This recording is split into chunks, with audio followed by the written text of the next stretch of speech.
എൻ്റെ ഏറ്റവും പ്രിയപ്പെട്ട KSRTC ജീവനക്കാരായ KSRTCയുടെ സാരഥികളായ ഡ്രൈവേഴ്സിനുമാണ് എൻ്റെ ഈ മെസ്സേജ്. ഈ മെസ്സേജിൽ എനിക്ക് നിങ്ങളോട് പറയാനുള്ളത് വളരെ അച്ചടക്കമുള്ളൊരു ഡ്രൈവിങ്ങിനെ കുറിച്ചാണ്. KSRTC എല്ലാ കാലത്തും ഒരുപാട് അപകടങ്ങൾ ഉണ്ടാക്കുന്ന ഒരു ആരോപണമുണ്ട്. കാരണം നമ്മളെപ്പോലെ ഇത്രയധികം വണ്ടികൾ റോഡിൽ ഓടുന്ന വേറൊരു ഏജൻസി ഇല്ല. അതുകൊണ്ടാണ് 10,000-4,000 വണ്ടി 10,000-3,000 വണ്ടികൾ എന്നും റോഡിൽ ഓടുമ്പോൾ അപകടത്തിൻ്റെ എണ്ണത്തിൽ നമ്മുടെ പങ്ക് വളരെ വലുതായിരിക്കും. പക്ഷേ അത് കുറയ്ക്കാൻ നമുക്ക് കഴിയണം. ഈ അടുത്ത കാലത്തായി മദ്യപിച്ച് വണ്ടി ഓടിക്കേണ്ട എന്നൊരു നിലപാട് മാനേജ്മെൻറ്റ് എടുക്കുകയും CMDയുടെ നിർദ്ദേശപ്രകാരം മദ്യം കഴിക്കുന്നവരെ പരിശോധിക്കുകയും ചെയ്തതിന് ശേഷം വളരെയധികം അപകടങ്ങൾ കുറഞ്ഞിട്ടുണ്ട്. നിങ്ങൾ അറിയാൻ വേണ്ടി പറയുകയാണ്, സംസ്ഥാനത്ത് ഒരാഴ്ചയിൽ 7-6-5 മരണങ്ങളാണ് KSRTC വാഹനങ്ങൾ ഇടിച്ച് സംഭവിച്ചിരുന്നത്. ഇന്ന് ഈ പരിശോധനയ്ക്ക് ശേഷം 6ാമത്തെ ആഴ്ചയിലേക്ക് കടക്കുമ്പോൾ മരണത്തിൻ്റെ എണ്ണം 1-2 മരണമില്ലാത്ത ആഴ്ച. അങ്ങനെ 7-ൽ നിന്നും 6-ൽ നിന്നും നമ്മൾ 2-ലും 1-ലും എത്തി. ടോട്ടൽ അപകടങ്ങളുടെ എണ്ണം മേജർ ആക്സിഡൻറ്റ്സ് വല്ലാതെ കുറഞ്ഞു. പിന്നെ മൈനർ ആക്സിഡൻസ് ആണ്, വണ്ടി തട്ടുക, കാറിലൊരിയുക, അങ്ങനെയൊക്കെയുള്ള സംഭവം. അപ്പോൾ അതിൻ്റെ റിസൾട്ട് നമുക്ക് കിട്ടിത്തുടങ്ങിയിരിക്കുകയാണ്. അതുകൊണ്ടാണ് അതിൻ്റെ അപകടം 35 അപകടങ്ങൾ 36 അപകടങ്ങൾ ഒരാഴ്ച ഉണ്ടായിരുന്നത് 25-30 കുറഞ്ഞു. അതിൽ മേജർ ആക്സിഡൻസ് കുറഞ്ഞു, മരണവും കുറഞ്ഞു. ഇത് നമ്മുടെ ഒരു നേട്ടമാണ്. സ്വിഫ്റ്റ് ബസ്സുകളിൽ കഴിഞ്ഞ 2 ആഴ്ചകളിൽ മരണം തന്നെ ഇല്ല. അപ്പോൾ വളരെ ശ്രദ്ധയോടെ വണ്ടി ഓടിക്കുക, പ്രത്യേകിച്ച് സ്വിഫ്റ്റിൻ്റെ ഡ്രൈവർമാർ ചെറുപ്പക്കാരാണ്. നിങ്ങൾക്ക് മറ്റ് KSRTC ഡ്രൈവറോളം എക്സ്പീരിയൻസ് ഉള്ള ആൾക്കാരല്ല. അപ്പോൾ നിങ്ങൾ കുറച്ചുകൂടി ശ്രദ്ധിക്കണം. കാരണം ദീർഘദൂര യാത്ര ചെയ്യുമ്പോൾ വേഗത കൂട്ടുകയും മത്സര ഓട്ടം നടത്തുകയും ദയവ് ഇത് ചെയ്യരുത്. പിന്നെ ബസ്സിൽ ഞാൻ പറയാറുണ്ട്, ബസ്സിൽ കയറുന്ന യജമാനൻ, KSRTCയുടെ യജമാനൻ ആരെന്ന് ചോദിച്ചാൽ ഇതിൻ്റെ CMDയും ഒന്നുമല്ല, അതിൽ കയറുന്ന യാത്രക്കാരാണ്. അപ്പോൾ ആ യാത്രക്കാരുടെ ഭയപ്പെടുന്ന തരത്തിൽ വണ്ടി ഓടിക്കരുത്. വളരെ ശ്രദ്ധയോടെ വളരെ പതുക്കെ പോയാൽ മതി, ധൃതിയൊന്നുമില്ല. സമയം പാലിക്കണം. സ്റ്റേഷനിലെത്തുക, സമയത്തിന് സമയത്തിന് അവിടെ നിന്ന് എടുക്കുക. കണ്ടക്ടറും ഡ്രൈവറും ശ്രദ്ധിക്കേണ്ട ഒരു കാര്യമാണ്. സമയത്തിന് വണ്ടി എടുക്കുക, സമയത്തിന് സ്റ്റേഷനിലെത്തുക. നമ്മളെ വിശ്വസിച്ച് ഈ വണ്ടി സമയത്തിന് വരും, സുരക്ഷിതമായി യാത്ര ചെയ്യാൻ കഴിയുമെന്നറിഞ്ഞാൽ ധാരാളം ആളുകൾ ഈ KSRTC ഒരു പൊതുഗതാഗത സംവിധാനമായിട്ട് എടുക്കും. നമുക്ക് നഷ്ടപ്പെട്ടു പോയ പലരെയും നമുക്ക് കൊണ്ടുവരാൻ കഴിയും.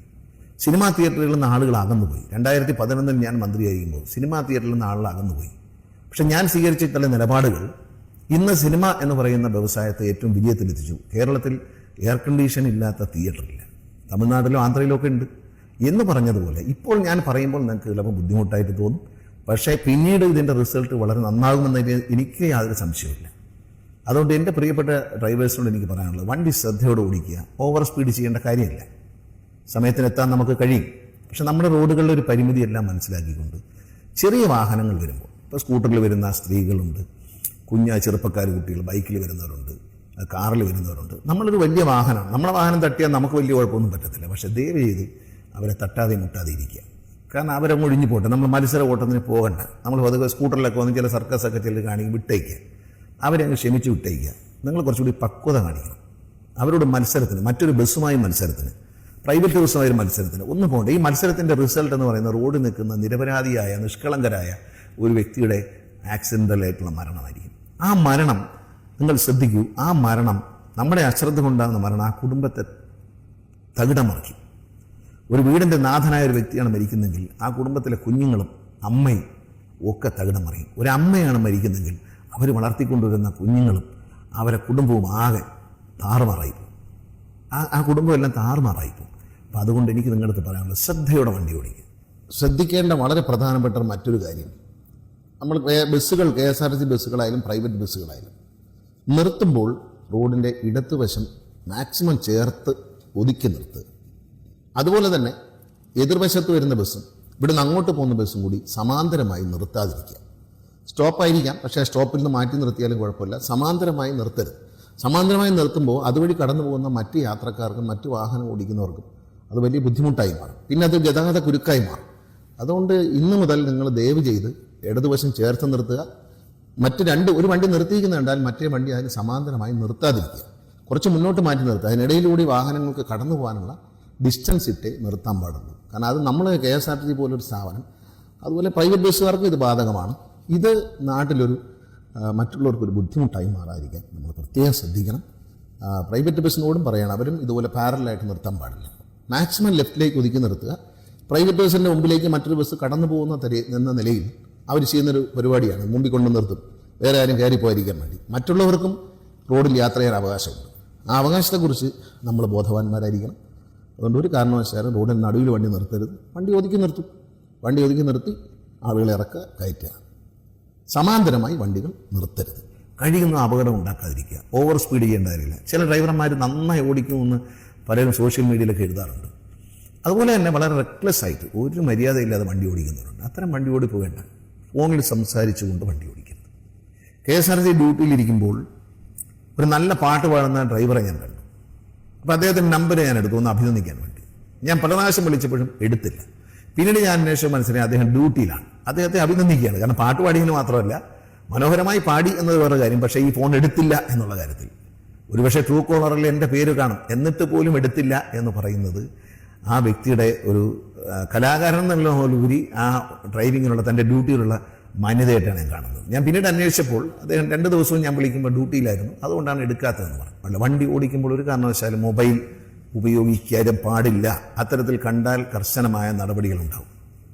പിന്നെ എല്ലാ വണ്ടി നമ്മുടെ പോകുമ്പോൾ അതിൻ്റെ മുന്നിൽ വരിയായി പോകുന്നു KSRTC. ജനങ്ങളുടെ ഒരു പരാതിയാണ്.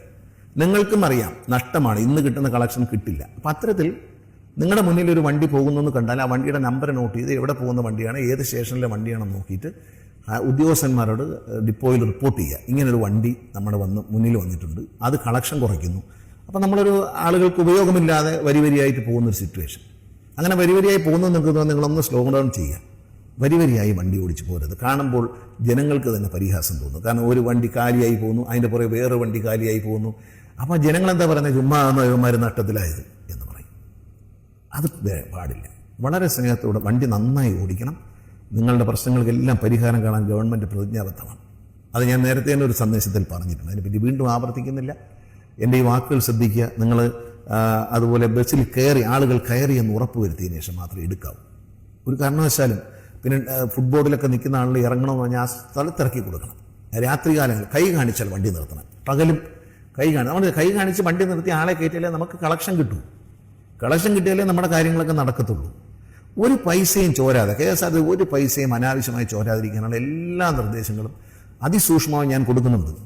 നിങ്ങൾ മനസ്സിലാക്കുക, ഞാൻ പറഞ്ഞതനുസരിച്ച് ഫെബ്രുവരി മാർച്ച് മാസങ്ങളിൽ ഏറ്റവും ചൂടുള്ള സമയമാണ്. ആലോചിക്കാം. ആ സമയത്ത് വൈദ്യുതി നിയന്ത്രണം KSRTC ഡിപ്പോകളിൽ ഏർപ്പെടുത്തിയപ്പോൾ തന്നെ ഫെബ്രുവരി മാസത്തെ വ്യത്യാസം 10 ലക്ഷത്തിലധികം രൂപയാണ് നമ്മൾ ലാഭിച്ചിരിക്കുന്നത്.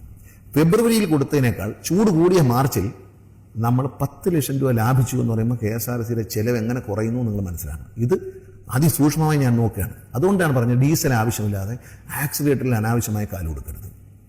അത് ഇലക്ട്രിക് വണ്ടിയാണെങ്കിലും ഗ്യാസ് വണ്ടിയാണെങ്കിലും ഡീസൽ വണ്ടിയാണെങ്കിലും അനാവശ്യമായി ആക്സിലേറ്റർ കൊടുത്തും അനാവശ്യമായി ഗിയറിട്ടും മത്സരങ്ങൾ നടത്തിയും ഡീസൽ വേസ്റ്റ് ആക്കരുത്. പരമാവധി ഡീസൽ നമുക്ക് മൈലേജ് കിട്ടത്തക്ക രീതിയിൽ വേണം നിങ്ങൾ വണ്ടി ഓടിക്കാൻ. അതിനുള്ള പരിശീലനം ആവശ്യമുണ്ടെങ്കിൽ അത് തരാൻ നമ്മൾ തയ്യാറാണ്. എന്തെങ്കിലും സംശയം ഉണ്ടെങ്കിൽ മറ്റ് സീനിയറായിട്ടുള്ള ഡ്രൈവേഴ്സിനോട് ചോദിച്ച് നിങ്ങൾ മനസ്സിലാക്കണം. അനാവശ്യമായി ഡീസൽ കത്തി ഏറ്റവും കൂടുതൽ ഡീസൽ ലാഭിക്കുക എന്നുള്ളതാണ്. നമ്മുടെ വരുമാനത്തിൻ്റെ 50% ഡീസലിനാണ് കൊടുത്തുകൊണ്ടിരിക്കുക. ഇപ്പോൾ കുറഞ്ഞു വരികയാണ്, നമ്മൾ ഡീസൽ കുറച്ച് കൊണ്ടുവരികയാണ്. അപ്പം നിങ്ങളുടെ സഹകരണം അക്കാര്യത്തിൽ വേണം. ഡീസൽ കുറച്ച് ലാഭിച്ചാലേ നമുക്കിത് മുന്നോട്ട് പോകുമ്പോൾ നമുക്കിത് നേട്ടത്തിലേക്ക് കൊണ്ടുവരാൻ പറ്റത്തുള്ളൂ. അത് നിങ്ങളുടെ കയ്യിലാണ്. ഇപ്പോൾ എൻ്റെ കയ്യിലോ മറ്റൊരു ഉദ്യോഗസ്ഥൻ്റെ കയ്യിലോ ഒന്നും അല്ല ഇതിൻ്റെ ഡീസലിൻ്റെ കൺട്രോൾ. ഡീസലിൻ്റെ കൺട്രോൾ നിങ്ങളുടെ കയ്യിലാണ്. മാക്സിമം ഡീസലാണ്. അതുപോലെ ഇലക്ട്രിക് ബസ് അനാവശ്യമായി ചവിട്ടിയാൽ വണ്ടി നീങ്ങില്ല. വെറുതെ ചവിട്ടരുത്. ആവശ്യത്തിന് ആക്സിലേറ്റർ കൊടുത്താൽ മതി. അതൊരു ഇലക്ട്രിക് മോട്ടറാണ് വർക്ക് ചെയ്യുന്നത്. അത് ഒരു ചവിട്ടി താത്ത കൊണ്ട് പെട്ടെന്ന് ഓടുകയൊന്നുമില്ല. അപ്പോൾ അതൊക്കെ ശ്രദ്ധിച്ച് വേണം നമ്മൾ ഓടിക്കാൻ. ഗ്യാസ് വണ്ടികളുണ്ട്. ആ ഗ്യാസ് വണ്ടികൾ അനാവശ്യമായി ചവിട്ടിയാൽ കത്താത്ത ഗ്യാസ് CNG പുറത്തേക്ക് പോകും, കത്തില്ല, അത് വേസ്റ്റാണ്. അപ്പോൾ അതുകൊണ്ട് ആവശ്യത്തിന് ആക്സിലേറ്റർ കൊടുത്ത് വണ്ടി ഓടിക്കണം. ഫ്യൂവൽ എഫിഷ്യൻസി വർദ്ധിപ്പിക്കാൻ നിങ്ങൾ വളരെ ശ്രമിക്കണം. വണ്ടി ഓടിച്ചു വരുമ്പോൾ എന്തെങ്കിലും തകരാറുള്ളതായിട്ട് ബ്രേക്കോ എന്തായിക്കോട്ടെ വയറിങ്ങോ എന്തെങ്കിലും തകരാറ്, ഒരു വൈപ്പറിൻ്റെ അല്ലെങ്കിൽ ഒരു ലൈറ്റ് കത്തുന്നില്ലെന്ന് തോന്നിയാൽ പോലും ദയവ് ചെയ്ത് നിങ്ങൾ ഉടൻ തന്നെ അന്ന് തന്നെ ഡ്യൂട്ടി കഴിഞ്ഞ് ഇറങ്ങിയാൽ മെക്കാനിക്കൽ സ്റ്റാഫിന് എഴുതി കൊടുത്തിട്ടേ പോകാം. അത് പരിഹരിച്ചിരിക്കണം. ഒരു ചെറിയ മിസ്റ്റേക്ക് പോലും നമ്മൾ പരിഹരിച്ചു പോകണം. എന്തെങ്കിലും തരം വണ്ടി ഓടിക്കുന്ന ആളിനെ മനസ്സിലാവുള്ളൂ വണ്ടിക്ക് എന്താ കുഴപ്പമുള്ളത്. ആ കുഴപ്പം ഫീൽ ചെയ്താൽ, അങ്ങനെ കുഴപ്പം ഉണ്ടാകണമെന്നില്ല, എന്നാൽ അങ്ങനെ ഒരു ഫീൽ വന്നാൽ പോലും ഉടൻ തന്നെ റിപ്പോർട്ട് ചെയ്യണം. പിന്നെ സീറ്റ് റിസർവ് ചെയ്യുന്നവരെ കൃത്യമായി വണ്ടി കയറ്റി കൊണ്ടുപോകണം. ആര് കൈ കാണിച്ചാലും നിങ്ങൾ പരമാവധി സൂപ്പർ ഫാസ്റ്റ് ആണെങ്കിൽ പോലും ഞാൻ പറയുന്നു, ദയവ് ചെയ്ത് ആരെങ്കിലും 2-3 പേര് റോഡിൽ നിന്ന് കൈ കാണിക്കും, അവിടെ തന്നെ നിർത്തി കൊടുക്കൂ, കയറട്ടെ. അവർ കൂടി കയറുമ്പോൾ നമുക്ക് വരുമാനം വർദ്ധിക്കാം. നമുക്ക് കിട്ടുന്ന വരുമാനം 1 പൈസ പോലും ചോർന്നു പോയിരിക്കാൻ വേണ്ടി ഞാൻ എല്ലാ സംവിധാനങ്ങളും ഉണ്ടാക്കുന്നുണ്ട്. ആ വിശ്വാസം നിങ്ങൾക്ക് വേണം. നിങ്ങൾ അധ്വാനിച്ച്, നിങ്ങളെ ഞാൻ കുറ്റം പറയും, നിങ്ങൾ അധ്വാനിച്ച് രാവിലെ മുതൽ ഓടി വെയിൽ കൊണ്ട് ചൂടനുഭവിച്ച് പൊടി അനുഭവിച്ച് ജനങ്ങളുടെ ഇടയിൽ തിക്കും തിരക്കിലും പെട്ട് എല്ലാം ടിക്കറ്റൊക്കെ എടുത്ത് വരുമ്പോൾ ആ പണം ദുരുപയോഗം ചെയ്യപ്പെടുന്നു എന്നുള്ളത് നിങ്ങളുടെ മനസ്സിൽ പലരെയും അലട്ടുന്നൊരു കാര്യമാണ്. അത്തരത്തിൽ 1 രൂപ പോലും KSRTCയിൽ ദുരുപയോഗം ചെയ്യാൻ ഞാൻ അനുവദിക്കത്തില്ല.